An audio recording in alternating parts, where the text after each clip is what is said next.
Welcome to This Club Sucks, grief support for parents after the lasagnas are long gone. I am your host, Melissa Monroe, here with my co-host, Alexandria Seamock.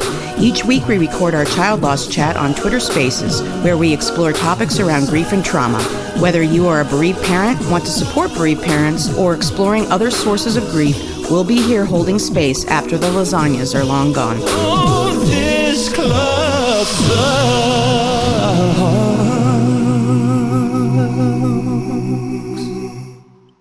Today we welcome Amanda Brindle.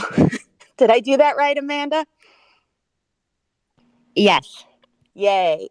Amanda is the Family Services Coordinator at the Sudden Unexpected Death in Childhood Foundation, which supports and provides research for sudden unexplained death in childhood, which is how I lost my child.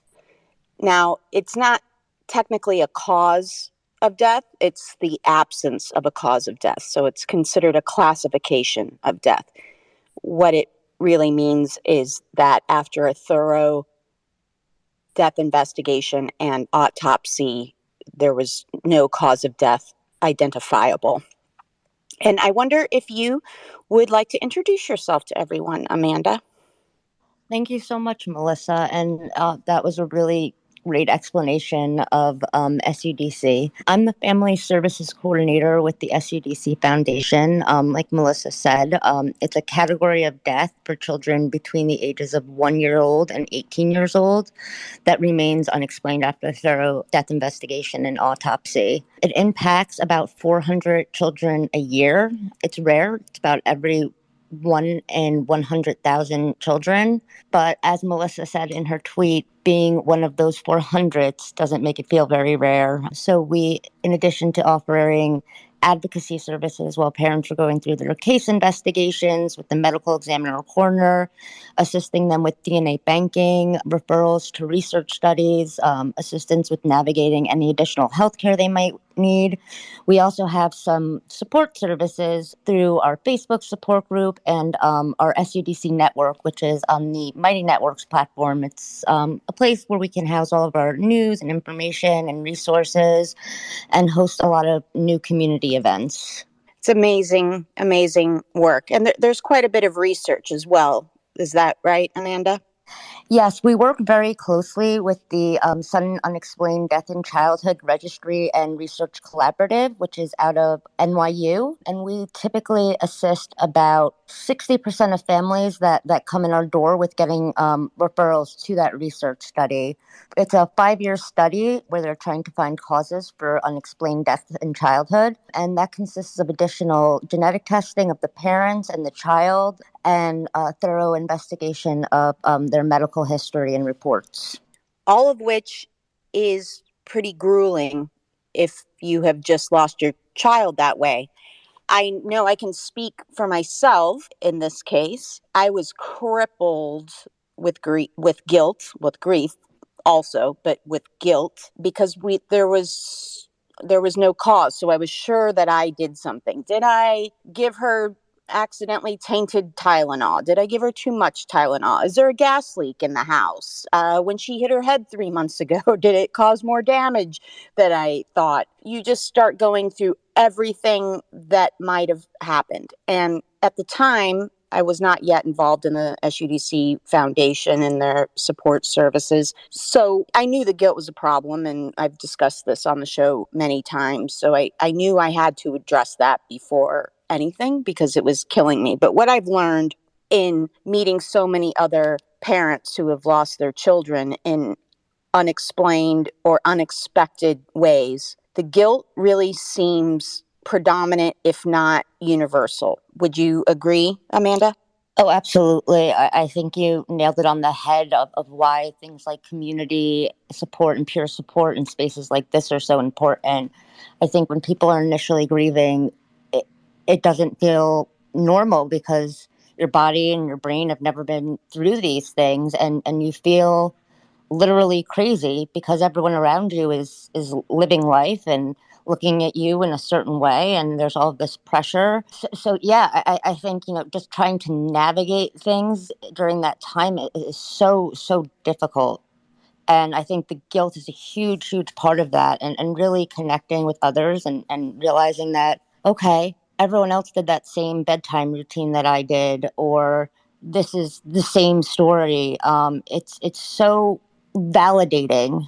It doesn't feel good to hear the other stories necessarily. You always feel terrible hearing other stories, but it's validating, and it helps with the guilt because you're not alone, and loneliness is so predominant after loss. And you also know that you're not crazy, and that your thinking isn't crazy, what you're experiencing isn't crazy, and that you're the normal one in this experience, and everyone else just has it wrong. Yeah, the guilt is really, for me, paralyzing. It was paralyzing.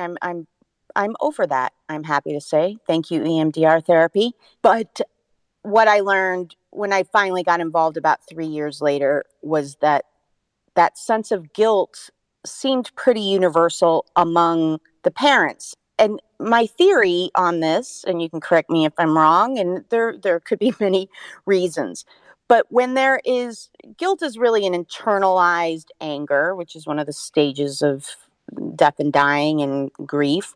When there's nothing to blame, when you can't be mad at a drunk driver or gun laws or the lack of cancer research or whatever, when there's nothing outside to blame, perhaps it's human nature to turn that anger inwards and it becomes guilt. Do you agree? I absolutely agree with that 100%. I think as human beings, we're solution driven, and we're problem solvers, and that's how our brains have always adapted and worked. And now we're met with something where there's not a solution, and nobody gets it. And like you said, who do you blame? There's not an individual person. So again, you look inward. You say, well, if it wasn't everybody else, could it have been me? And it wasn't. And these are just terrible tragedies. But it's only natural to ask those questions. What percentage of parents that you've worked with that are SUDC parents would you say have major issues with guilt? Oh, probably 100% of them. I Wow. never have a conversation with somebody where, I mean, I sometimes speak to people within a week of their loss, and their questions typically are the first questions: what did I do wrong? What did I miss? And how do I figure this out? Yep. I mean, that's where I was. Should I have had the doctor look at this? Was it when her, yeah. I mean, in fact, this is a big reason why I couldn't join right away. That my guilt was so intense. I knew I couldn't handle anyone else's story, not because I didn't care, but because I cared too much. I sat with many people as they lost their children before I lost a children. And I could always do it, but I was always deeply affected by it. And I knew after I lost Alice that one more story could do me in, literally. And I'm not really exaggerating there. I thought I don't know if I'll live if I hear any more stories. And then even once I did get involved, I found it to be a little triggering when we would have a new parent that, and by the way, this is no indictment on new parents. First of all, you're sickened every time there's a new parent. You hate that they even have to know what you went through. So it's a really mixed bag of feelings, but I found it very triggering in the beginning. I can do it now, but when I would hear them go on the same loops that I did, what did I miss? What did I do? How it's all my fault. Could it have been this? Could it have been this? And you would see them write into the support pages. Is it because I let them sleep too long? Is it because da da da da da? And I would feel it taking me back to that moment that it took me so long to that guilt, that it took so much work to break that guilt. And so I had to protect myself a little bit in the beginning of my involvement with SUDC because I found that very challenging. And I'm wondering if you talk to other parents that have experienced that. Absolutely. I speak to parents that are further along than you, that really just can't do that initial grief and hearing the stories. For some people early on, it's a really great comfort to hear other people's story and know they're not alone and have that validation and hear about these similar circumstances. For other people, it's too much. They like you said, they hear the stories and they absorb it. And now they're upset about not only their loss, but your loss. And one thing I think the foundation is really trying to do is offer areas of support for everybody. I personally take a very person centered approach in care, and I think everything is different for everybody. So we do have a peer support volunteer program that we offer to families through our ambassador program, where people can volunteer to connect one on one and kind of just be a friend to somebody, because it's totally understandable that someone does not want to go into that group space, or they're not ready for it, or they can't handle certain things. But just offering a companion to just have someone to talk through some of those feelings with, in a group or outside of a group. Which is wonderful because, yeah, I've talked about this on the show many times also. I'm not really a group person in the best of days. And right after you lose your child for no known reason is certainly not your best days. And I definitely am someone that absorbs it. Every story still breaks my heart. I can now function. But in the beginning, I would not have been. I knew myself well enough to know that I would not function if I heard all of the stories. So that's a really wonderful way to work that. And I appreciate that. Michelle, did you have a question? Hi, yeah, it wasn't a question, but obviously I'm over in England. But if you ever need like online volunteers, I'd love to do that. Like to look out online and if you can do that, because I just want to help. Thank you so much, Michelle. Absolutely. We have an ambassador program with the foundation. I will share the link with Melissa to register. And also in the United Kingdom, we have our sister organization, the SUDC UK. They're a charitable organization, and we work really closely with them. They do family days a couple times a year, and we have a wonderful representative who's also an SUDC mom out in the UK named Nikki. And she assists us with a lot of the case advocacy support, working with the coroner's offices over there. Because the systems are so different, she is a pro and she helps families so much in just showing up. And if they have investigative questions, or in the United Kingdom, sometimes after a child death, there's an inquest, she supports them through that, and sometimes we'll even be there. That's a huge help. Luckily, we had an amazing coroner. I can't say enough about how amazing our coroner was. And we were fortunate that our coroner knew about SUDC before our case. And in fact, one of my friends and patients, it happened to their family just months before Alice, which really added to my guilt, because then, in my magical thinking, I don't like the word magical thinking for this, because it was really more like nightmare thinking. I thought, oh my God, they're going to think I tried to copycat it, and this is like Munchausen's by proxy. Like, what are the chances of this happening two times, in a very small circle of people? And I think at the time, Laura had mentioned to the other mom that I was the first person she knew of that knew someone it happened to before it happened to them, because it's relatively rare. But we were fortunate that our coroner knew from moment one that it was probably SUDC. And therefore, some of the subsequent trauma that other families went through, I was spared of.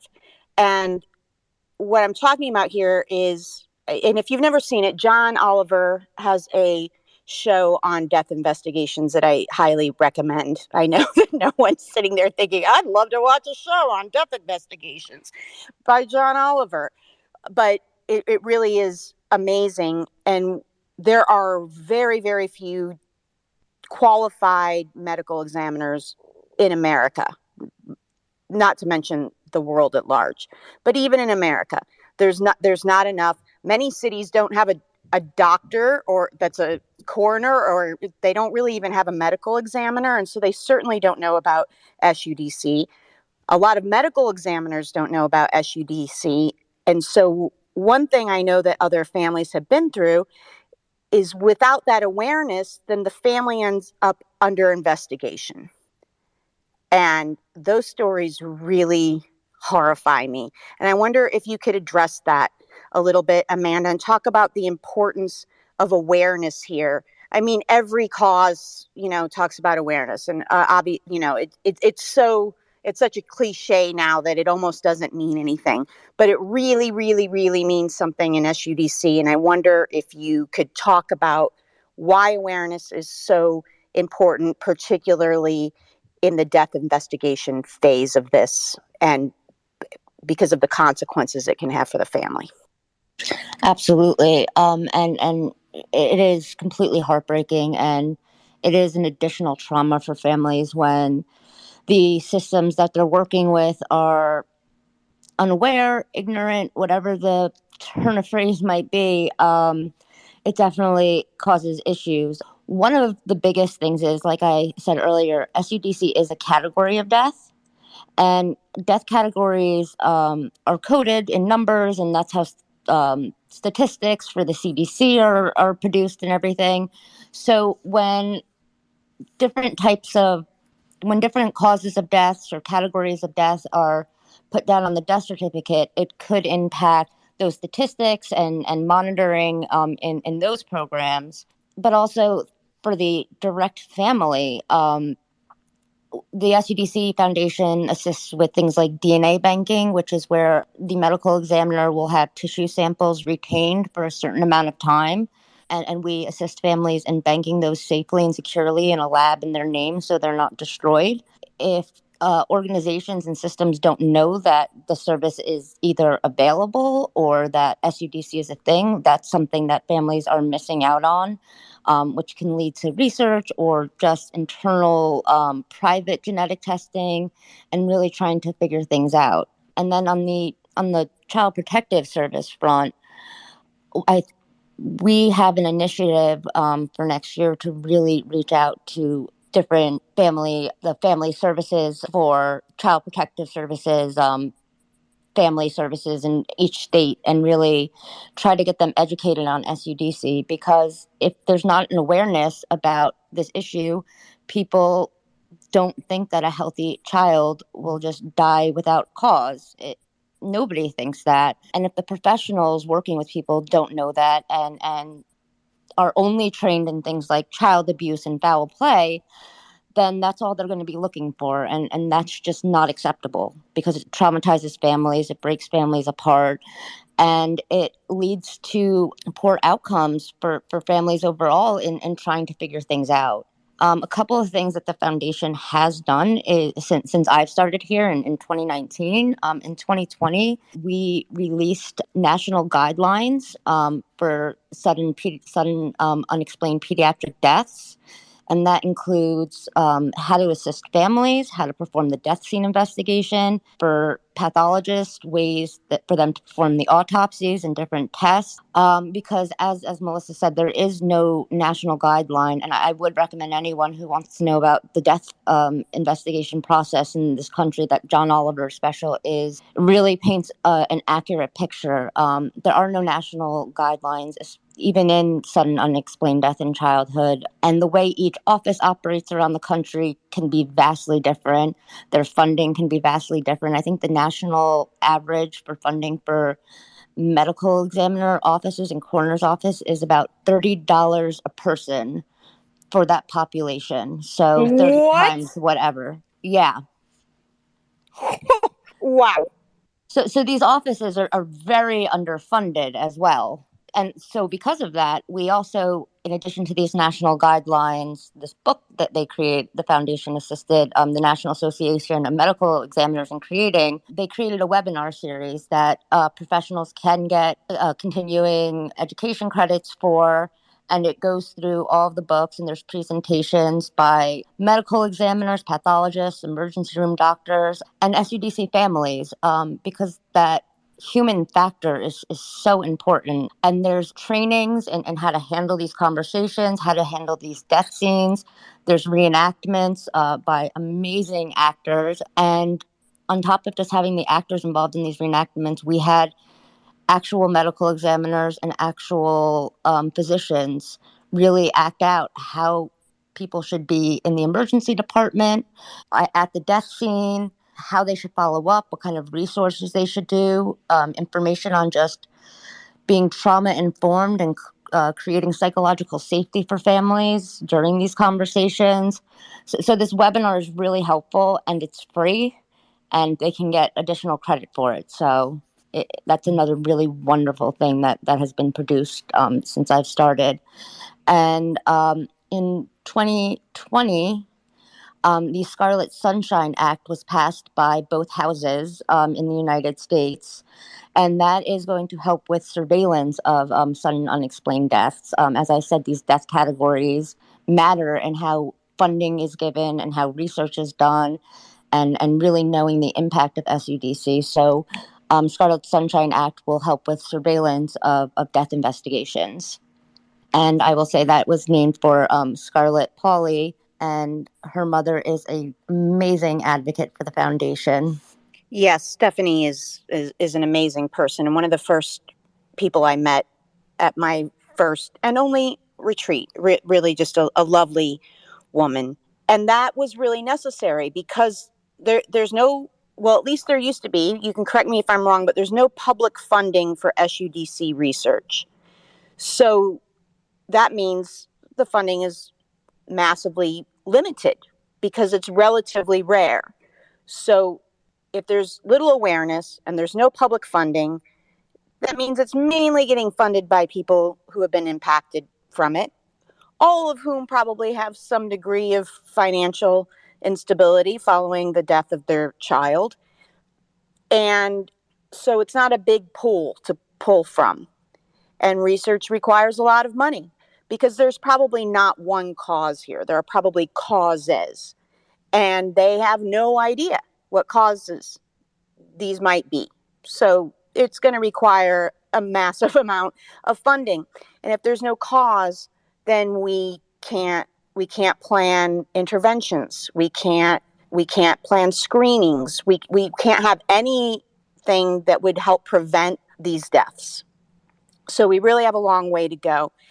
And with what you were saying with the medical examiners is just really important, because I know there are families whose children have died with a classification of SUDC, and there was either no medical examiner or they were unaware of SUDC, and their other children were removed from the house, which would be a whole, like, I just can't, I can't even imagine.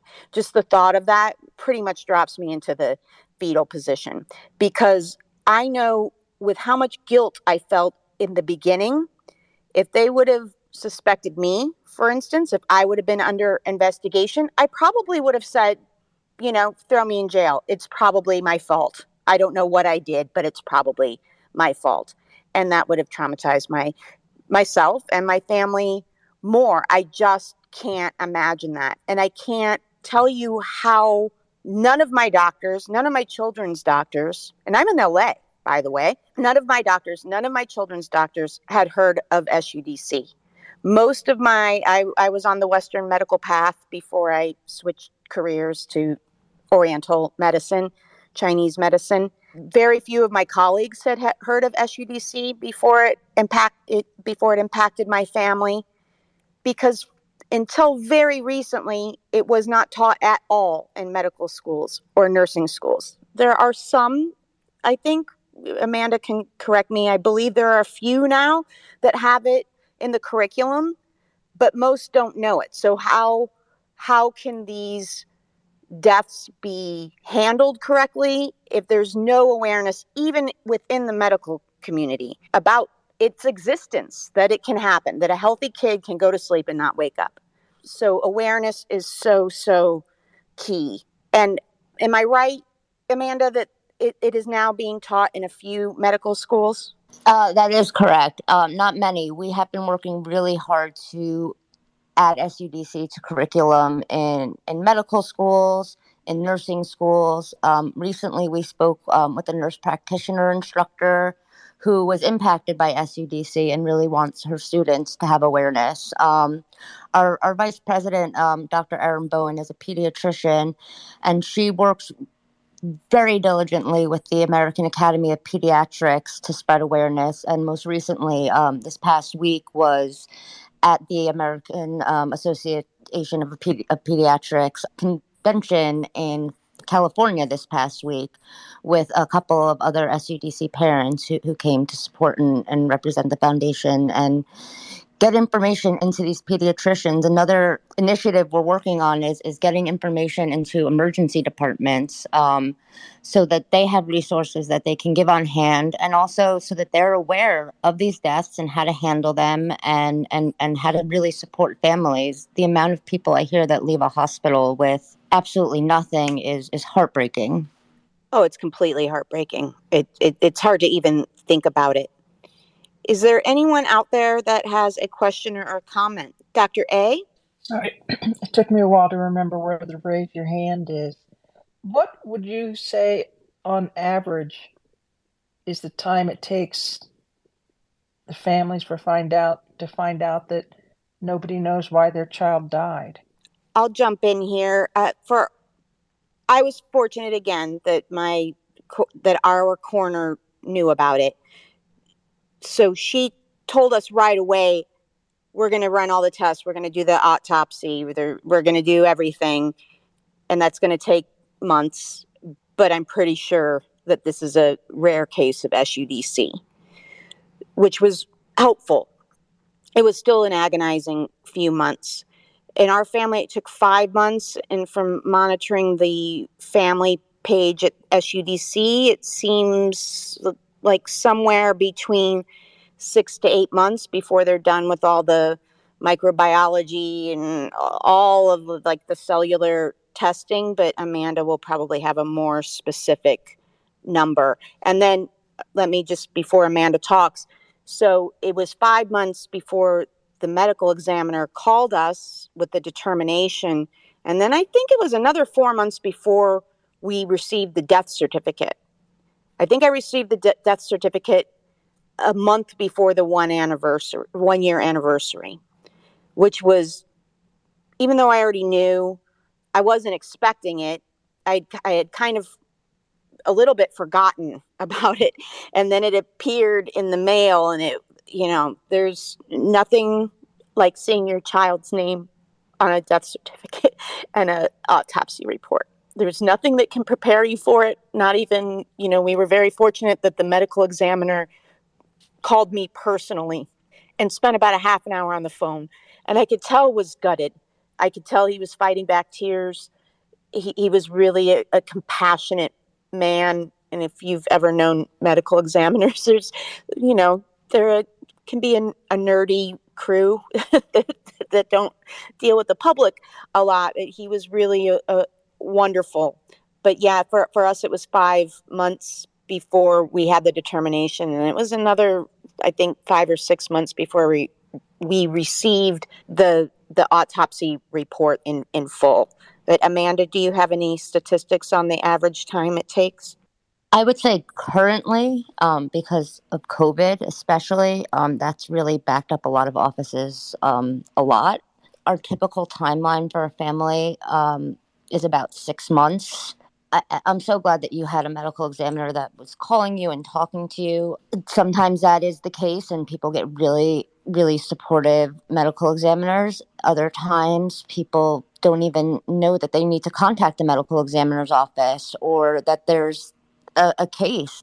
And like you said, getting the postmortem report and the death certificate. In many places, you have to request those specifically, and there's paperwork that goes along with it. And fees. And when when you're in that kind of state of mind, all of that just is too much. And some offices, sadly, even after the death investigation is complete and the case is closed, have an administrative hold up where it's just sitting in red tape for 90 days. That's horrifying. But also, if you watch that John Oliver special, understandable, because some cities don't even have a medical examiner, and there's no call. The In some cities, there are people that have zero medical training doing autopsies, which is mind-boggling.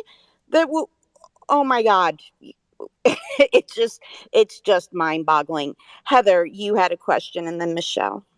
Oh, I just wanted to comment that in our case, it took 11 months for us to even get an initial finding back. It was such a S show. I can't even begin to tell you how horrible that whole process was for us. And so it's really great to hear that there's some training and stuff going on, because down to, I mean, from the hospital staff to the police to the medical examiner, everybody just bombed. Oh my God, I'm so sorry, Heather. I can't imagine. That's a whole trauma in itself, by the way, that part of it. The child dying, trauma. The child dying, you have no idea why, whole nother trauma.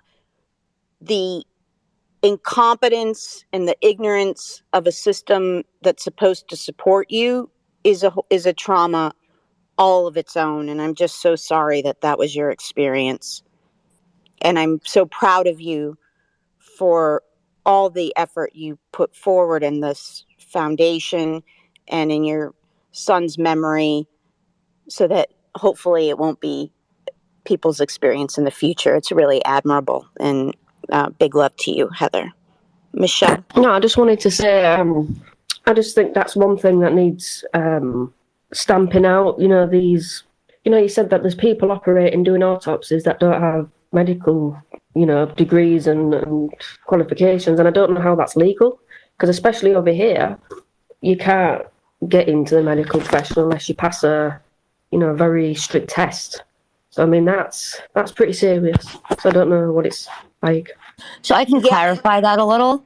Typically, the jurisdictions that don't have the doctor, which would be the pathologist, on staff as a medical examiner, those are typically coroner offices. Sometimes they're sheriff department coroner's offices. And a lot of them will outsource to a different pathology lab, and they have a actual pathologist do the autopsy and run the tests. They're just really handling the administrative aspects of the case. But there are still, in those areas, there are still doctors performing the autopsies. However, sometimes the final result is at the hand of someone who did not do it. Yes, but in that special, there's one or two horrifying stories of autopsies happening in garages by someone that really doesn't know what they're doing, which I also thought was illegal. But I guess when you don't have enough, I think there's only 1,000 medical examiners for our entire country. Is that right, Amanda? It's something like 1,000. That's about right. And the UK also has a problem with getting medical examiners. And part of the issue with doctors training to be medical examiners is, like I said, these offices are underfunded. Medical school is very expensive. And a lot of physicians don't want to take a job where they're not going to get paid a lot, and they're dealing with such heavy things. Yeah, when you have $500,000, $600,000 worth of loans or more, you need a job that's going to help you pay your loans and your mortgage, or at least your rent and food. And you're right, when it's underfunded, they're usually county offices. Is that right, Amanda? Normally a coroner's office is a county office. Typically, yeah. You know, they're not really rolling in the dough. And let's not even touch the misuse of funds in many governmental agencies. But yeah, it's a huge problem, and that further traumatizes the families who have experienced unexpected or unexplained deaths. Amanda, I'm wondering if you could talk to us a little bit about some of the other unique challenges faced by families who have experienced an unexpected or unexplained death, and what the foundation does to support them. So, as you said, this is a trauma in itself, losing your child. And then parents who find their children, that's another trauma. You go to the emergency room, you have this hope maybe that they're going to come back. That's another trauma. I spoke to one mother. She said that, the life support aspect of her child's death was almost like experiencing a second death. And then you have the trauma, like you said, of dealing with all of these systems and an illiterate culture in grief. So some of the things that the foundation does is, as I mentioned, we have a wonderful family advocate both in the United States and the United Kingdom. Our advocate here, her name is Heather Maher. She is a forensic scientist, and she is absolutely wonderful in assisting families with any of the tasks that go along with dealing with these external systems, whether it's trying to get belongings back from the police department or getting a case update, getting a timeline, assisting with DNA banking, research, referrals. If she speaks to a family and they're conveying to her that maybe they need additional support, her and I have amazing communication. And we can assist families with referrals as well for additional clinical support. One thing that I tend to do for people is when I speak to someone, if they say I'm looking for counseling services, I always offer to vet out the local services in their areas. Trying to find care, even on the best of days, is a headache. Going through, hundreds of providers, trying to see who does what, who accepts your insurance, who's actually accepting new clients. It can be a huge mess, and people just don't want to deal with it. It's just they can't. They don't have the energy. They don't have the reserves. So that is one service that we do offer as well, helping people find local support. And then we also have different support groups that are just online chat support groups. And in 2020, we started to do Zoom support meetings. So twice a month, we have a newly bereaved support hour. And it's an open meeting for anybody registered with the foundation. People can decide 5 minutes, today's the day I want support, or, you know, they can decide weeks ahead. And then one of the really great services that I'm very proud of is we are now offering a lot more dad support. Since I began, we initially would send out a book to the mothers and the siblings. We recently started working with Kelly Farley of the Grieving Dads Project, and he has been assisting us with getting his book into dads' hands. Obviously, men and women grieve differently, and it's been really nice to just send the mom a book that she can put on the coffee table and dad can pick up and then say he wants services or doesn't want services. And we also offer a dad support group in our SUDC network, and they meet on the second Tuesday of every month. And I've never left one of the dads meeting with someone not wanting to exchange information and keep in touch.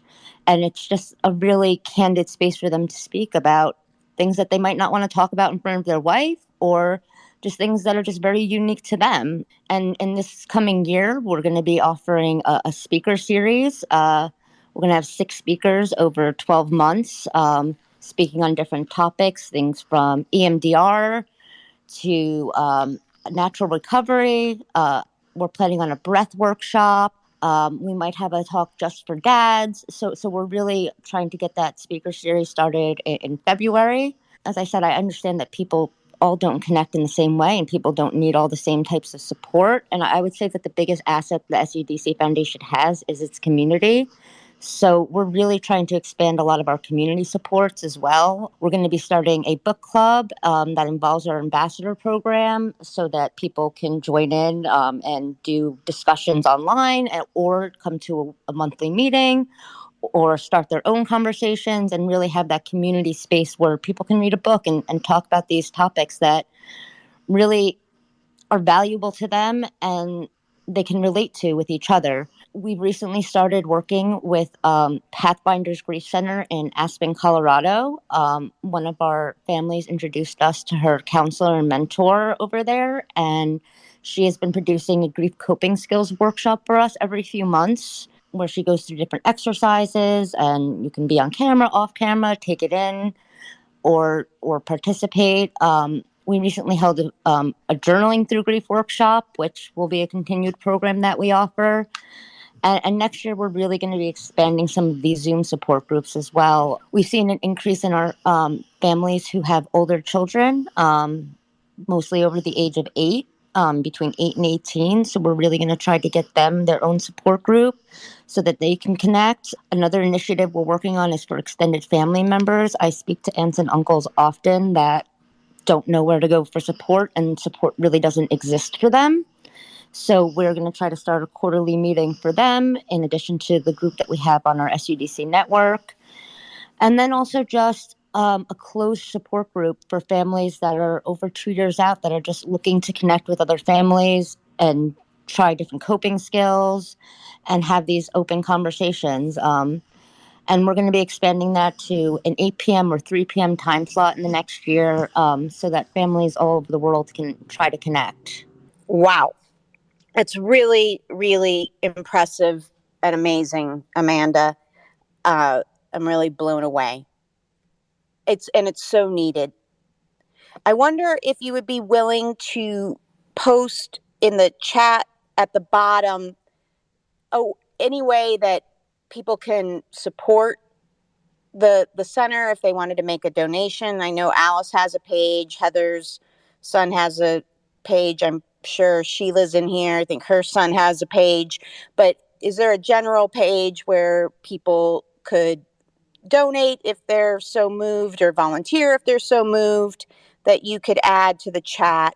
And also, if you have information from medical providers that you could add to the chat, that would really be great as well.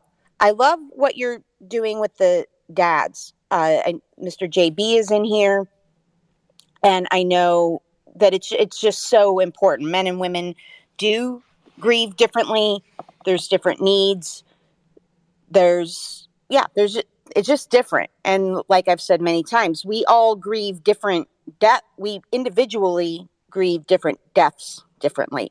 We individually grieve the same death differently 1 minute to the next. And so obviously there's going to be gender differences, and just from how we're conditioned socially. So that's beautiful. I also love that you're starting the older sibling support group. I'm the parent of a 13-year-old, almost 14, and not only has she lost a sibling, these kids just went through what we all went through, a global pandemic, but we're really, really not talking enough about the mental health aspect, impact that is had on kids.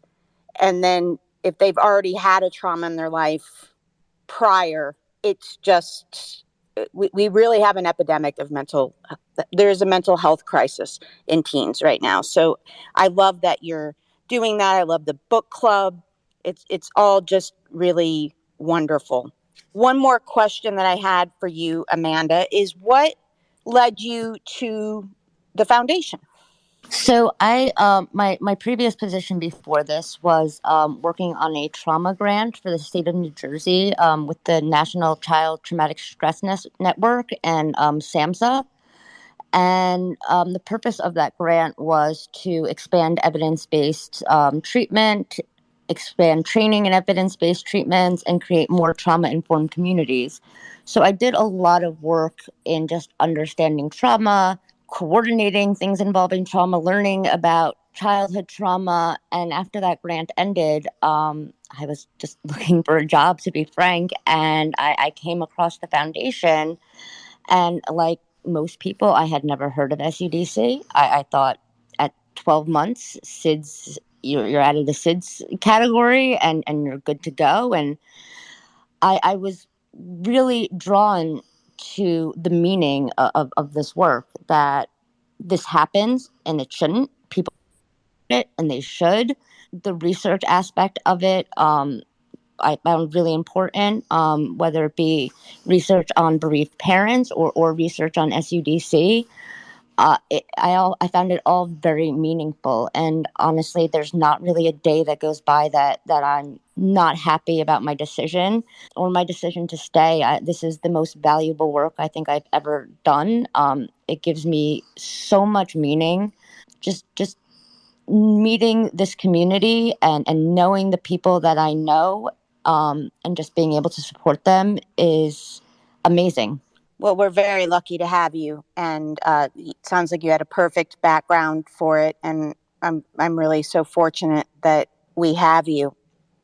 When we spoke last, Amanda, you mentioned that the foundation is now working with families who have experienced unexpected deaths that are perhaps not normally thought of as SUDC or sudden unexplained death in childhood, but that the center is sort of opening its arms to family who have experienced other types of unexpected deaths. And I wonder if you could tell me a little bit more about that, because I was not aware of that.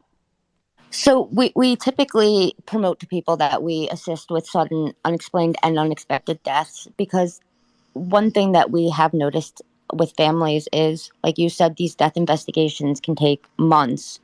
And sometimes people might end up with a cause at the end of those months, but they've still experienced the trauma of the loss of a child. They've still experienced the trauma of that unexpected loss. And they've experienced the whole process of dealing with these different systems and trying to figure things out. So we really try to assist those families continued on. They're part of our community. They're welcome in our community. And then unexplained death, especially, is a very under cared for and underutilized or underserved community of parents and families of unexplained deaths. But for people who have an unexpected death, and maybe their child got viral meningitis, and it was still just that so sudden and unexpected for them, we want them to have support. And where there's no support for them, we want to be able to give it to them. Obviously, if there's a situation where a family comes in with an unexpected death, and I feel or we find services that might be better for them, we'll obviously refer them, but we will never ever turn them away. That's wonderful, and I'm really happy to hear that.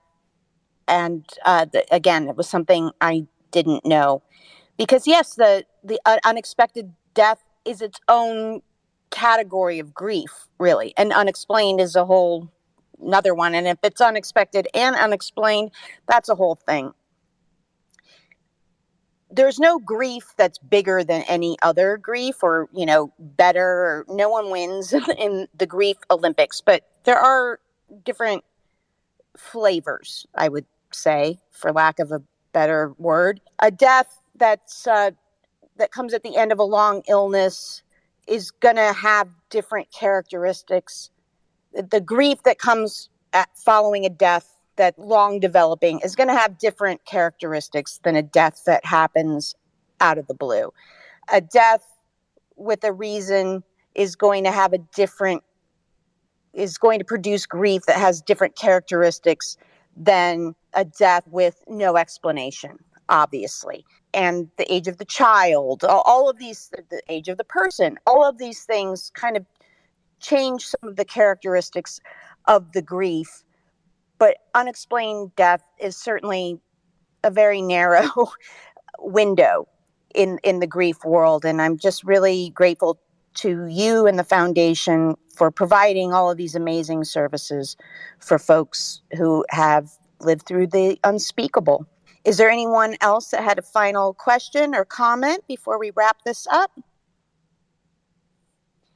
Then I will shoot it to you, Amanda, and you can have the last word before we wrap up. Well, I just want to say thank you so much for having me on today to talk about the foundation and some of our services. And just also thank you for what you're doing, providing this space for people, talking about these topics that nobody really wants to talk to. It's so important. Not just awareness about SUDC, but awareness about grief and grief literacy, and just the validation and normalization of grief, and knowing that there's natural recovery, and that maybe it doesn't get better, but it definitely changes. It's a really hopeful thing that you're giving people, and I'm so glad to be a part of it. Oh, thank you so much. I just feel like it's what I'm supposed to do. it became so clear to me. I already knew that we were grief illiterate as a society. I've said that many times, and it was a interest of mine long before I lost a child, but it became glaringly obvious after, and I just felt like I needed, if I have to be here without her, then I need to make the world better in her name. So that's what I try to do. Anyway, sorry, I almost cried. Well, no, I'm officially crying now. I But just have to say, you're succeeding at that, making the world a better place. 100% succeeding. thank you, Amanda. Thank you all so much for being here. And thank you, Amanda, for taking the time to come on and talk about the foundation and their services. I'm sure Amanda's going to add a few more links in the chat if you're interested in becoming a part of the foundation or donating. And hopefully she'll put a link on there specifically for medical professionals also, because it's really, really important that our medical community become more aware of this so that we can spare other families the indignity and the further traumatization of having medical examiners that don't know that this exists. Oh, thank you all for being here. It means a lot to me. Thank you, Amanda. And we will be here next week. And as always, thank you to my lovely and silent co-host, Dr. A, who's running the back room, playing Vinny, and keeping me organized. And I appreciate you very much. Big love to all of you, and we'll be back next week. Thank you for joining us today. For more information on the show or my other work, you can check out thisclubsucks.com or melissamariemmonroe.com, or you can find me on Twitter at @MMeaning. May you experience some gentleness on your path today. Oh,